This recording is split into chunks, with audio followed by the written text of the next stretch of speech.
Choosing to Survive by Aine O'Connell.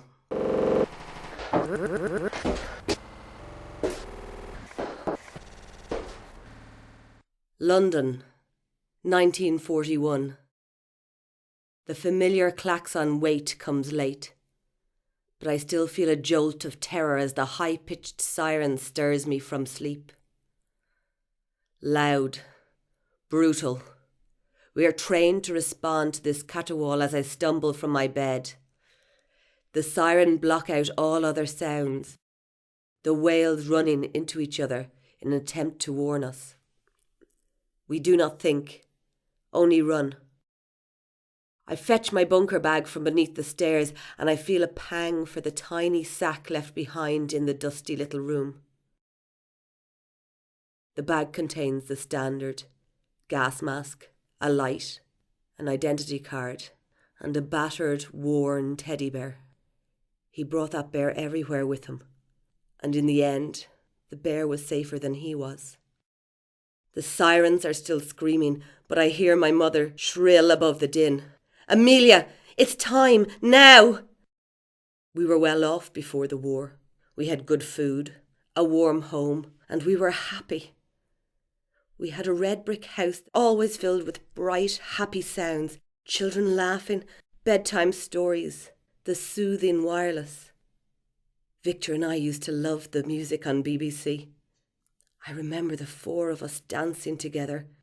Victor and I used to giggle at Mother and Father dancing as if nothing else in the world existed.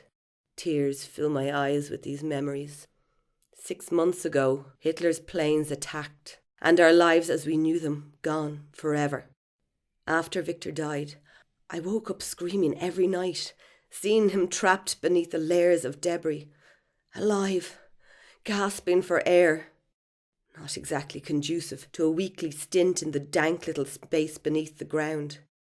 But what choice do I have? It's suffer in the dark or be blown sky high. The steps down to the bunker seem endless, the crashing sirens keeping twisted time to our scared footsteps.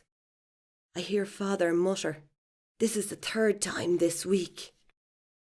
The thought of the tiny narrow room beads my forehead with sweat. We unlock the narrow grey door.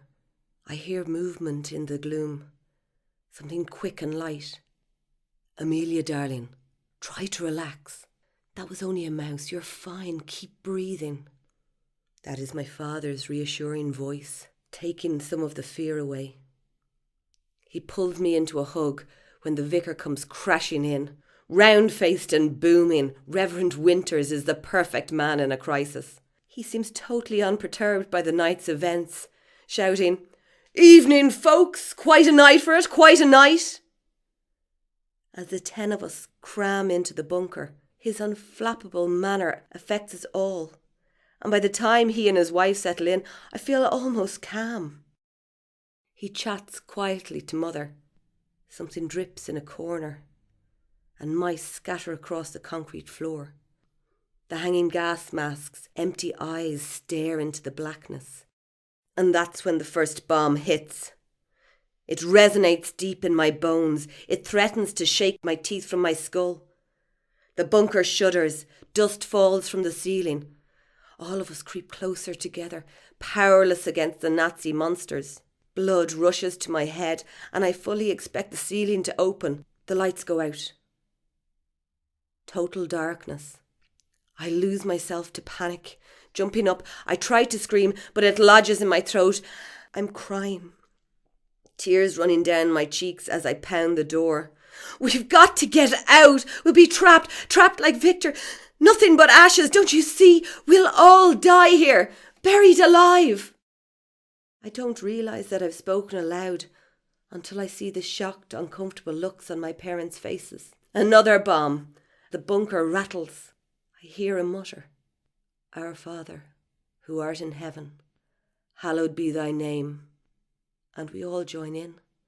We sit together, chanting every prayer we know for what feels like hours, hearing the bombs land and detonate around us. Eventually, the all clear. It's a long, drawn-out noise, and everyone breathes an audible sigh of relief. Then it's eerily silent. I feel as though I'm in a tomb, as though that this London street has surely become a graveyard for thousands. Mother is sobbing with relief, and Reverend Winters is thanking God for keeping us safe. As if anyone can feel safe again after this. I burst into tears. Again, Father picks me up and whispers, "Amelia, don't cry. We'll get through this. We just need to believe." I nod, trusting my Father beyond anyone else. Regardless of what happens, of what chaos rips us apart, I'm choosing to survive.